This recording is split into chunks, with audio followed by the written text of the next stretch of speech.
সাল্লামকে আল্লাহ তাআলা অসংখ্য অগণিত মুজিজা দিয়েছিলেন। গত জুমায় এই আল্লাহ রাসূলের জীবনী নিয়ে আলোচনা করা হয়েছিল। আজকে আমরা আলোচনা করব আল্লাহ রাসূলের জীবনী নিয়ে, যে জনাবে মুহাম্মদ রাসূলুল্লাহ সাল্লাল্লাহু আলাইহি সাল্লাম যারা হজ করতে গেছেন অথবা এক দুজনে আছেন হজ করতে গেছেন, তাদের ভাগ্য তো অনেক ভালো। বাইতুল্লাহ দেখছেন আপনারা, হাজরা আসওয়াদ যেই জায়গায় চুমা দিচ্ছেন, এই বাইতুল্লাহ কিন্তু প্রায় আর 10 বারের মতো নির্মাণ হয়েছে। কয়বার? 10 বার। আল্লাহ পাক রব্বুল আলামিন হাবিবের বয়স যখন 35 বছর, কত বছর? 35 বছর। আবার পুনরায় কাবা নির্মাণ করার ইচ্ছা করলো। আল্লাহ পাক রব্বুল আলামিন পয়গম্বরের বয়স 35 বছর। সমস্ত কুরাইশ যত গোত্র আছে সবাই এই বাইতুল্লাহ কাজ করাকে সৌভাগ্যশীল মনে করলো নিজেদেরকে। সবাই চাইলে কাজে অংশগ্রহণ করতে। সমস্ত কুরাইশরা মিলে কে কোন কাজ করবে সব কিছু ভাগ করে দিল। বুঝছেন? কে কোন কাজ করবে সব কিছু ভাগ করে দিল। তারপরে সমস্ত কাজ যখন বাইতুল্লাহ শেষ হয়ে গেল, তখন হাজরে আসওয়াদের কাজটা বাকি। কে কাজ? হাজরে আসওয়াদের কাজ বাকি। সমস্ত গোত্ররা চাইলো এই ফজিলত আমরা গ্রহণ করা। বেরিয়া চাইলো, মনে করেন মসজিদের সব কাজ হয়ে গেছে গা, মিম্বারটা বাকি, রাঙ্গুর গোষ্ঠীরা করি, শেখেরা চাইলো আমরা করি, মনে করেন খানেরা চাইলো আমরা করি। তাহলে মসজিদ বেদটা হয়েছে, কিন্তু হাজরে আসওয়াদ যেই জায়গায় চুমা দিলে কি মাফ হয়ে যায়? গুনাহ মাফ হয়ে যায়। সবাই চাইতেছে হাজরে আসওয়াদটা আমরা এটা নির্মাণ করি। বুঝছেন? এমনকি তারা মারামারি লাগাই দিছে। সকলেই বললো মারামারি করা যাবে না। অনেকেই রক্তারক্তি শুরু হয়ে গেল। সকলে মসজিদে একটা পরামর্শ সবাই বসলো। সবাই যখন পরামর্শ বসলো, বসার সময় ওই ব্যক্তি বলল, আমরা সবাই একটা পরামর্শ করি। সবাই যেহেতু এই কাজকে প্রাধান্য দেই, নিজেকে আমরা সৌভাগ্যশীল মনে করি, হাজরে আসওয়াদ স্থাপন করার ক্ষেত্রে কি করা যায় একটা বুদ্ধি করি। কালকে সকালবেলায় যে ব্যক্তি সর্বপ্রথম বাইতুল্লাহ এই মসজিদে প্রবেশ করবে, যে হুকুম দিবে আমরা সকলে তার হুকুম মেনে দিব। সুবহানাল্লাহ। তাহলে সবাই মানছে। হঠাৎ করে দেখছে সকালবেলা সবাই আইছে, সবার আগে নবী সাল্লাল্লাহু আলাইহি সাল্লাম আল্লাহর ইশারায় বাইতুল্লাহতে প্রথম প্রবেশ করলেন। সুবহানাল্লাহ। নবী যখন আসছে সবাই কইতেছে আলামিন আইছে, এই বিশ্বাসী আইছে, সত্যবাদী লোক আইছে। আর বলতেছে আমরা তো কাবা সিদ্ধাতুল ইসলাম সকালবেলা মসজিদে যে প্রবেশ করব তার হুকুমে আমরা মানাম, হ্যাঁ যে পরামর্শ দেব।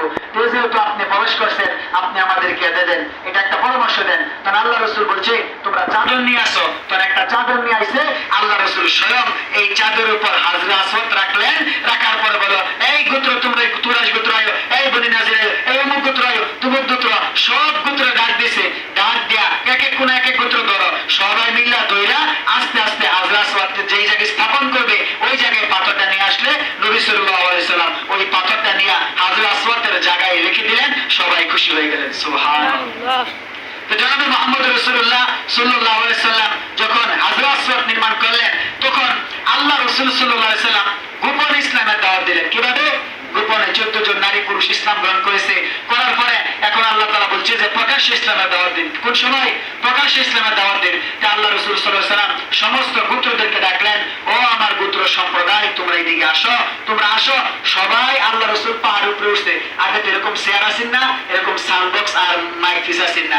এই উপরে উঠতে উঠতে মনে করলেন এই যদি কথার কথা একটা গাছের মাঝে উঠতে একটা ভোলামান ডাকতে, এবার তুমি হেফাতে কিন্তু ওনা যাইতেছে, আমি বলেই বলছি মারতে ওনা যাইবো। এরকম আল্লাহ রাসূলের পাহাড় উপরে উঠছে, উঠতে সবাই ডাক দিছে, আহলে আরব আইছে, আইসে বলতেছে হে আমার লোক সম্প্রদায় তোমরা শুনো, এখন যদি তোমাদেরকে বলি কোন এক ডাকাত দল আইসা তোমাদের সম্পত্তি লুণ্ঠন করে নিয়ে যাবে, তোমরা কি বিশ্বাস করবা? আপনি আলামিন জীবনে কোনোদিন মিথ্যা কথা বলেন নাই, অবশ্যই আপনার কথা বিশ্বাস করব। এখন যদি বলি তোমাদের এই গজব আসবে, বিশ্বাস করবা? হ্যাঁ। দেখো সবার সাথে মিথ্যা বললেও তোমাদের সাথে মিথ্যা বলতাম না, সবাইকে ধোঁকা দিলেও তোমাদের সাথে ধোঁকা দিতাম না। তোমরা যে মূর্তির ইবাদত করো, ইবাদত করো না, তোমরা এক আল্লাহর ইবাদত বন্দেগী করো। তোমরা আমি নবী মুহাম্মদকে মানো, আল্লাহর উপর ইবাদত করো, আল্লাহর কুদরতি পায় সিজদা দাও, মূর্তি পূজার ইবাদত বন্দেগী করিও না। নবীজি যখন দাওয়াত দিলেন, সমস্ত কাফের মুশরিকরা নবীজিকে ওকাত্ত ভাষায় গালিগালাজ দেওয়া শুরু করলো। নাউজুবিল্লাহ। আল্লাহ রাসূল সাল্লাল্লাহু আলাইহি ওয়াসাল্লাম শুধু গালি দেয় নাই, ওনার বিরোধিতা করা শুরু করলো। এমনকি আল্লাহ রাসূলের চাচার নাম কি? কয় না? আবু তালিব। আবু তালিবের কাছে আয়েশা বলছে আপনি আপনার বাইস্তার না করেন, আমাদের লাট উজ্জার যাতে গালি না দেয়, আমাদের লাট উত্তরে যাতে অপমান না করে, আপনি আপনার ভাতিজার নিষেধ করেন। আর না হয় আপনারা আমাদের সাথে যুদ্ধের জন্য তৈরি হয়ে যায়, যতক্ষণ পর্যন্ত একদল জয়ী না হবে ততক্ষণ পর্যন্ত যুদ্ধ চলতেই থাকবে। নাউজুবিল্লাহ। আল্লাহর পয়গম্বরের কাছে আল্লাহ রাসূলের চাচা গিয়া বললেন, ও আমার ভাতিজা মুহাম্মদ তুমি শুনো, পরিস্থিতি অনেক খারাপ সকলে কিন্তু মানতে রাজি না। ও আমার ভাতিজা, তোমাকে আল্লাহ সত্য নবী হিসেবে প্রেরণটি কি করেছে? আপাতত তুমি কিছুদিন এই দাওয়াতটা বন্ধ রাখো। আল্লাহর পয়গম্বর বলেন, ও আমার চাচা, আপনি শুনেন, আপনি যদি আমার এক হাতে আকাশের সূর্য এনে দেন, অপর হাতে যদি আপনি আমাকে আকাশের চন্দ্র এনে দেন, তারপরে আমি কালিমার দাওয়াত দেওয়া বন্ধ করব না। সুবহানাল্লাহ। আকাশের চন্দ্র এক হাতে, আকাশের সূর্য যদি এক হাতে এনে দেন, আমি তারপরে ইসলামের দাওয়াত দেওয়া কখনোই ক্ষান্ত করব না। সুবহানাল্লাহ। আল্লাহ রাসূল সাল্লাল্লাহু আলাইহি সাল্লাম যখন এই কথা বললেন, আবু তালেব বললেন, ঠিক আছে, তুমি দাওয়াত দাও, সমস্যা নাই, আমি তোমার সাথে আসি। সুবহানাল্লাহ। তে আল্লাহ রাসূল সাল্লাল্লাহু আলাইহি সাল্লাম দাওয়াত দিতেছেন। এখন মক্কার যত বাটপার সিটার আছে, দেখবেন কিছু লোকই আছে, এরা লোক মনে করেন বাড়া মানুষ দেখতে হবে না, বাড়া মানুষ দেখলেই এদের শুধু শয়তানে খুশা, কারণ এদের সুলতান উঠে কিভাবে এই লোকের অপমান করা যাবো, কষ্ট দেওয়া যাবো, শরম দেওয়া যাবো, সবসময় এই চিন্তাই করে, বুঝছেন? তখন আল্লাহ রাসূল সাল্লাল্লাহু আলাইহি সাল্লাম হজের সময় এসে গেছে গা। আগে তো মুশরিকরা তওয়াফ করতো, তখন সমস্ত মুশরিকরা কি করছে, হজের বিভিন্ন মনে করেন এলমজানি বাজার, আমরা এইটা যাই, আঙ্গুর বাড়ির ওই দিক দিয়া মুসার বাড়ির বুকতা যা জামতলে মানুষ সেই দেয়, এই হুরুল্লা বাড়ার লোকগুলো এই দেয়, এই যে মনে করেন আমি মিষ্টি আছে যে ওই বাড়ি দেয়, মানে ঠেলাঠেলি বাজারও 5-7-10 জায়গা দিয়ে মানুষ আয় না। আরো বেশি রাস্তা আছে। হজের মনে করেন বাইতুল্লাহ বিভিন্ন রাস্তা আছে না, ইয়ামান থেকে, নজ থেকে, মদিনা থেকে, বিভিন্ন শহর থেকে বিভিন্ন রাস্তা দিয়ে আসে না। তখন আল্লাহ রাসূল সাল্লাল্লাহু আলাইহি সাল্লাম যে হজের সময় দাওয়াত দিবে মানুষকে, এই আবু জাহেল বদমাশ উতবা সাইবা উমাইয়া ইবনে খলিফা বলেই, নবী মুহাম্মদ তো দাওয়াত দিব, হ্যাঁ নবুয়ত দাবি করে লাইছে, এক কাম করবা, তোমরা বিভিন্ন রাস্তার মোড়ে মোড়ে দাঁড়াইতে হও, যেই আইবো হ্যারি কইবা এই মক্কার মধ্যে একটা পাগল আছে মুহাম্মদ, হ্যাঁ বলে তোমরা কেউ যাও না, হ্যাঁ বলে গেলে জামাই থেকে বগলরা ফেলবো, সেরা থেকে সিরিয়ালরা ফেলবো, তোর সংসার নষ্ট হয়ে দিব। আচ্ছা মনে করেন এই কথা যদি এই দেহার লাগে আগ্রহ বাড়বো না কমবো? আমরা যে বাজারে কে কই যে আমার ইমামতি করতো আব্দুল মান্নান পাগল হয়ে গেছে, খুঁড়ি লাগে বান্ধা চলে দিছে, আল্লাহ মাফ করুক, এই বাজারতে লোক আমার দেখা লাগাইতো না, কবে কেউ যায় না যে খামসা মারবো কামড় মারবো, এটা কবর পরে কি বাজার মানুষ থাকবো নাকি মারা সব বলে যাবো? তো যদি ঘোষণা দিছে নবী মোহাম্মদ আছে, এরা বগল গেলে জামাই বড় বেলা, বাপ থেকে সন্তান আমরা বেলা, এরা পাগল যায় না যে ওনকে লোক বেশি যাইবো না কম দেবো? আমি সেরারে বাগ্যাসকে পরীক্ষা করুন যে একটা স্টুডেন্ট ডিস্ট্রিয়া দিচ্ছে কিচ্ছুই নাই, এটা ঘুরে চলে যাবে, সেরা দেখাবে নেই, এটা আম গাইছ না, সেরা চিন্তা করবো হবো, আবার কোনো একটু ওই মাসে একটু যদি আম দেওয়া যায়, যদি গাছটা সোজা হওয়া করতে যায়, আম গাছ দেখতো কি আছে নাকি না, এমনি ওদের জীবনে দেখতো না, কালে যদি না হলো তুই আম গায়ে দেখবো, বুঝছেন? যখন না করছে নবী মুহাম্মদের কাছে কেউ যায় না, এই না করার কারণে হাজার হাজার লক্ষ লক্ষ লোক আইসা নবীজির কাছে আসছে, আইসা ইসলাম দ্বারা দীক্ষিত হয়ে গেছে। সুবহানাল্লাহ। তো নবীজি সাল্লাল্লাহু আলাইহি সাল্লাম চাইছিল শয়তানেরা ওনার ঘৃণা ছড়াইতে, ওনাকে অপমান করতে, কিন্তু আল্লাহ পাক রব্বুল আলামিন ওনার শান মান আরো বেশি গুণে বাড়ায় দিয়েছেন, এবং তারা চাইছে ইসলামের আলোকে নিভিয়ে দিতে, আল্লাহ তাআলা তাদের মাধ্যমে ইসলামের আলোকে আরো বেশি জ্বালায় দিয়েছেন। সুবহানাল্লাহ। একবার নবীজি সাল্লাল্লাহু আলাইহি সাল্লাম নামাজ পড়তেছেন, নামাজে যখন আল্লাহ রাসূল দাঁড়াইলেন, আবু জাহেল মনে মনে চিন্তা ভাবনা করলো, মুহাম্মদ নামাজে দাঁড়াইছে, এই সময়টা একটা সুবর্ণ সুযোগ, এখন আমি মুহাম্মদকে হত্যা করে ফেলবো। আল্লাহ রাসূল যখন সেজদায় গেলেন, আবু জাহেল বিশাল বড় একটা পাথর নিলেন, পাথর নিয়ে ইচ্ছা করলেন আল্লাহ রাসূলের মাথাকে চূর্ণ বিচূর্ণ করে দিবে, নাউজুবিল্লাহ, নবীজিকে হত্যা করে ফেলবে। আবু জাহেল কি করলো, পাথরটা নিয়ে সামনের দিকে গেল, কিছুক্ষণ পরে পাথরটা ফালাইয়া আবার পিছনের দিকে দৌড়াইয়া চলে আসলো। সুবহানাল্লাহ। আবু জাহেলের সাথে আছে, সাহেব আছে, আরো অনেক কাফের আছে, এবার বলল, আবু জাহেল তুমি মুহাম্মদকে মারার জন্য গেলা, তার উপর পাথর নিক্ষেপ করার জন্য গেলা, আবার কি জন্য ফিরে আসলা? আবু জাহেল জবাব দেয়, আমি যাই মুহাম্মদের সামনে দেখি এমন বিশাল বড় একটা উট এমন ভাবে হার করে আমি আবু জাহেলের কাছে দৌড়ে আসতেছে, মনে হয় আমি আবু জাহেলকে উটটা খেয়ে ফেলবে, এই জন্য আমি দৌড়াইয়া দৌড়াইয়া পিছনের দিকে চলে আসছি। সুবহানাল্লাহ। তাফসীর কারক লেখেন, এত পরিমাণ হার করেছিল উটটা, নিচে যে ঠোঁটটা ছিল জমিনে, আর উপরেটা আসমান পর্যন্ত ঠেক লেগেছিল। সুবহানাল্লাহ। দৌড়ে আইছে, আরে যে উট হাত করে আইছি, এর যদি আমি আবু জাহেলটা পাইতো একবার গিল্লা লইলে ধরে আমি আয় বসছি। আর হাদিসের ভাষায় বলা হয়, আবু জাহেল দেখছে ফেরেশতাদের দল দেখছে, বিশাল বড় আগুনের গর্ত দেখছে। আল্লাহর পয়গম্বর বলে, আবু জাহেল যদি আমার কাছে আরেকটু আসলো, ফেরেশতারা দৌড়িয়া লাকাত মালায়েকাতু আদওয়ান আদওয়ান তার সিরিয়া টুকরা টুকরা করে ফেলাইতো। সুবহানাল্লাহ।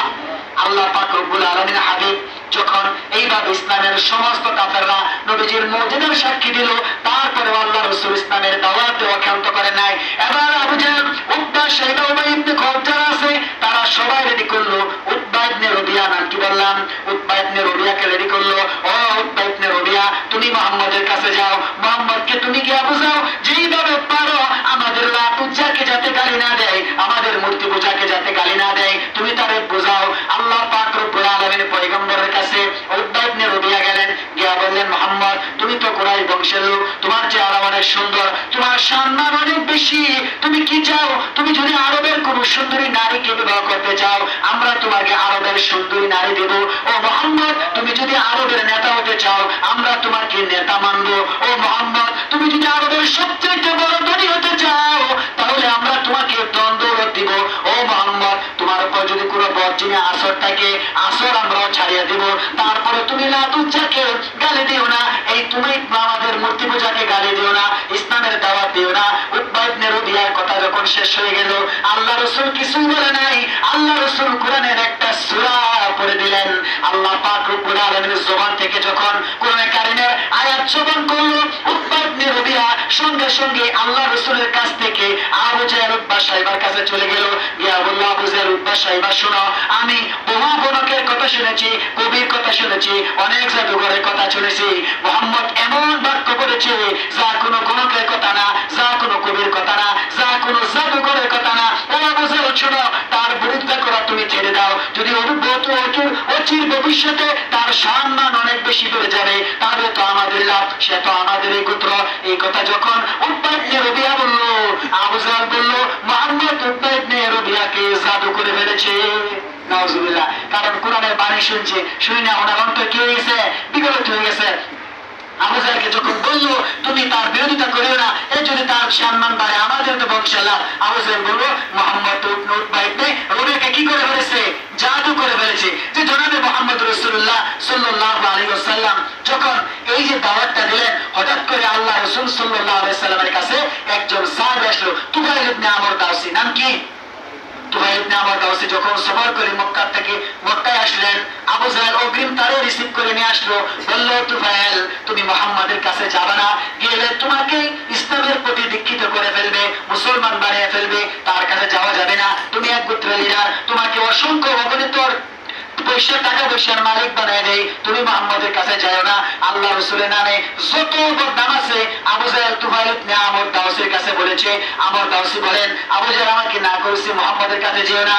আমি কানে তুলা দিয়া, দুরু কানে আমি তুলা দিয়ে দিলাম, তুলা দিয়া মসজিদে আমি প্রবেশ করলাম, গিয়া দেখলাম আল্লাহর পয়গম্বর মসজিদে সূরাতুল ইখলাস, সূরাতুল ফালাক পড়তেছে। কুল হুয়াল্লাহু আহাদ, আল্লাহুস সামাদ, লাম ইয়ালিদ ওয়া লাম ইউলাদ ওয়া লাম ইয়াকুল লাহু কুফুয়ান আহাদ, সূরা ইখলাস তেলাওয়াত করতেছে। আমি শুনি, আমার কানের ভিতরে তুলা দিয়ে আমি আওয়াজ যাতে না শুনি, আমার কানটা বন্ধ করে রেখেছিলাম, কিন্তু আমার কানের তুলা ছিদ্র হয়ে এই কোরআনের বাণী আমার কানে পৌঁছে গেল। সুবহানাল্লাহ। আমি চাই দুই পা পিছনে যেতে, কিন্তু আবার মুহাম্মাদের কাছে চলে যায়। এমন করতে করতে পিছনে যায়, আবার সামনে যায়, দুই কদম যদি পিছে যায়, চার কদম আমি সামনে চলে যাই, নিজের অনান্তেই আমি নবী মুহাম্মাদের কাছে হাজির হয়ে গেলাম। সুবহানাল্লাহ। আমি বললাম, ও আল্লাহ রাসূল পয়গম্বর, আপনার নামে তো আবু জাহল এই বলেছে, আপনি কি পড়েন? আল্লাহর পয়গম্বর বলে, আমার বাবা কি 30 পারা কোরআন দিয়েছে, আমি কোরআনের একটা সূরা তেলাওয়াত করি। তুফাইল ইবনে আমর দাওসী বলেন, আমাকে ওই সূরাটা শিখিয়ে দেন। আল্লাহ রাসূল বললেন, তুমি আগে মুসলমান হও। তুফাইল ইবনে আমর দাওসী কালিমা পড়ে সঙ্গে সঙ্গে মুসলমান হয়ে গেলেন। সুবহানাল্লাহ। কালিমা পড়ে তো মুসলমান হলেন, এবার সূরা শিখলেন, ফালাক, নাস, সূরাতুল ইখলাস এবং ফালাক শিখলেন। শিকার পরে তুফাইল ইবনে আমর দাওসী বলতেছে, ইয়া রাসূলুল্লাহ, ইয়া হাবিবাল্লাহ, আপনি এক কাজ করেন, আমার কিছু নিদর্শন দিয়ে দেন, আমি আমার গ্রামে দাওয়াত দেন। তখন আল্লাহ রাসূল দোয়া করলেন, তুফাইল ইবনে আমর দাওসীর কপালের ভিতরে একটা নূর হয়ে গেল। সুবহানাল্লাহ। তুফাইল ইবনে আমর দাওসী বললেন, ইয়া রাসূলুল্লাহ, এই নূরটা আমার কপাল থেকে দূর করে আমার চাবুকের আগায় দিয়ে দেন। কপালে থাকলে মানুষে মনে করবে আমার রোগ হয়েছে, চাবুকের আগায় আল্লাহর ইশারায় এই কপালের নূরটা চলে আসলো। সুবহানাল্লাহ। চাবুক লাগা দিলে এই চাবুকের আগায় যে লাইট শুরু হয়ে গেছে। সুবহানাল্লাহ। বাড়িতে গেছেন, গুনাহগার থেকে এখন নামে নাই, বাবা আসছে, ও তুফাইল ইবনে আমর দাওসী আসতো। তুফাইল ইবনে আমর দাওসী বলতেছে, আল্লাহ, আব্বা, আমি তো আজকে এমন একজনের কাছ থেকে এসেছি যার নাম মুহাম্মদ, আমি তো মুসলমান হয়ে গেছি। বাবা বলতেছে, তোমাকে আমি আদর করি, তুমি মুসলমান হয়েছো, আমাকেও কালিমা পড়ে মুসলমান হয়ে করে দাও। আর কি করলো, বাবাও কালিমা পড়ে মুসলমান হয়ে গেল, সুবহানাল্লাহ। আম্মা কালিমা পড়ে মুসলমান হয়ে গেল। স্ত্রী আসলো, ও আমার আদরের স্বামী। স্বামী বলতেছে, তোমার নেয়ামত দাওছি, এখন তুমি আমার স্ত্রী না, আমি তো মুসলমান হয়ে গেছি, তুমি তো মুশরিক হয়েছো, তোমার সাথে আমার সম্পর্ক নাই। এবার স্ত্রী জবাব দেয়, আপনার বিপদে ছিলাম আমি, আপনার সুখের দিনে থাকবো আমি, আপনি মুসলমান হয়ে গেছেন, আর কিসের দেরি, আপনি কালিমা পড়ে দেন। এবার বিবিও কালিমা পড়ে মুসলমান হয়ে গেল, সুবহানাল্লাহ। গ্রামে ঢুকলেন, এই যে আবু হুরায়রা রাদিয়াল্লাহু তাআলা আনহু, উনিও দাওসী, বলল, তোমার ইবনে আমর, আপনি কোথা থেকে আসলেন? আমি মুহাম্মদের কাছ থেকে কালিমা শিখে আসলাম, কোরআনের দুইটা সূরা শিখে আসলাম। এবার সূরা বলল, হযরত আবু হুরায়রা রাদিয়াল্লাহু তাআলা আনহু কালিমা পড়ে মুসলমান হয়ে গেলেন, সুবহানাল্লাহ। এবার মানুষকে দাওয়াত দিলেন, 4 থেকে 5টা ঘর কালিমা পড়ে মুসলমান হলো। আল্লাহ রাসূলের কাছে আয়েশা বলল, ইয়া রাসূলুল্লাহ, ইয়া হাবিবাল্লাহ, দাওয়াত তো অনেক দিলাম, কোন মানুষ তো মুসলমান হইতেছে না, অল্প কিছু হয়েছে, আপনি দোয়া করে দেন। আল্লাহ রাসূল 2 হাত তুলে দোয়া করলেন, বললেন, তোমার ইবনে আমর দাওসী, আবু হুরায়রাকে নিয়ে আবার তুমি দাওয়াত দাও। আবার দাওয়াত দিলেন। আল্লাহ রাসূলের দোয়ার বদৌলতে 1-2 ঘর নয়, 70টা পরিবার কালিমা পড়ে মুসলমান হয়ে গেছে, সুবহানাল্লাহ। আল্লাহ পাক রব্বুল আলামিন হাবিব যখন মানুষকে মুসলমান বানাইতেছিলেন, হঠাৎ করে একদিন আল্লাহ রাসূল হাতিমে কাবায় শুয়েছিলেন। এমন সময় হযরত জিবরাইল আমিন আসলেন, হযরত মিকাঈল আলাইহিস সালাম আসলেন, এসে বললেন, ইয়া রাসূলুল্লাহ, ইয়া হাবিবাল্লাহ, চলেন আপনি আমাদের সাথে কোথায় যেতে হবে? আল্লাহ আপনাকে মেরাজে যাওয়ার জন্য স্বাগতম জানিয়েছে, সুবহানাল্লাহ। আজকে শুধুমাত্র তাজদিদের সামনের জন্য আলোচনা হবে। আল্লাহ পয়গম্বরকে বললেন, চলেন মেরাজে যাব। আল্লাহ তাআলা একটা বুরাক পাঠিয়ে দিয়েছেন, নাম কি? বুরাক। এর গতি এত দূর পর্যন্ত যায়, চোখের দৃষ্টি যেই পর্যন্ত যায়, এই বুরাকের পায়ের কদমটা ওই পর্যন্ত যায়, সুবহানাল্লাহ। আল্লাহ পাক রব্বুল আলামিন বুরাকের উপর চললেন, বুরাকটা নড়াচড়া করতেছে। এবার জিবরাইল আমিন বলেন, ও বুরাক, নড়াচড়া করো কেন? জানো তোমার উপর কে চড়ছে? আখিরি জামানার পয়গম্বর মুহাম্মদ রাসূলুল্লাহ তোমার উপর আরোহণ করবে, সুবহানাল্লাহ। বুরাকের নড়াচড়া বন্ধ হয়ে গেল। আল্লাহ রাসূল গেলেন, পথে অনেক ঘটনা ঘটেছে। এবার বাইতুল মুকাদ্দাসে গেলেন, হযরত জিবরাইল আমিন ইটের ভিতরে এভাবে খোঁচা দিলেন, ইট ছিদ্র হয়ে গেল। বুরাকটা ওই জায়গায় বানলেন। সমস্ত নবীরা ওই জায়গায় ছিল। এবার শত শত লক্ষ লক্ষ নবী বাইতুল মাকদিসে উপস্থিত, সমস্ত রাসূল ওই জায়গায় উপস্থিত, সমস্ত ফেরেশতা ওই জায়গায় উপস্থিত। হযরত জিবরাইল আমিন আযান দিয়ে দিলেন। আযান দেওয়া শেষ। এবার তাই করতেছে, কে নামাজ পড়াবে? আল্লাহ পাক রব্বুল আলামিনের ডান হাত ধরে জিবরাইল আমিন সামনে পাঠিয়ে দিলেন, বললেন, ইয়া রাসূলুল্লাহ, ইয়া হাবিবাল্লাহ, আপনি সমস্ত ফেরেশতা এবং সমস্ত নবীদের ইমামতি করেন, সুবহানাল্লাহ। আল্লাহ রাসূল সাইয়্যিদুল মুরসালিন, খাতামুন নবীন, ইমামুল মুরসালিন, আল্লাহ পাক রব্বুল আলামিন হাবিব 2 রাকাত ওই জায়গায় সমস্ত নবী এবং ফেরেশতাদের নামাজ পড়ালেন, সুবহানাল্লাহ। আল্লাহ পাক রব্বুল আলামিনের হাবিবের শান মান অনেক বেশি গুণে আল্লাহ তাআলা বাড়িয়ে দিয়েছে। ইনশাআল্লাহ সামনের জন্য আলোচনা হবে যে এই জীবনটুকু আমরা পড়লাম, কিভাবে মানুষকে দাওয়াত দিতে হবে। আল্লাহ পাক রব্বুল আলামিন আমাদেরকে আল্লাহ রাসূলের জীবনী থেকে শিক্ষা গ্রহণ করে ইসলামের উপর চলার তৌফিক দান করুক, সকলে বলে আমিন।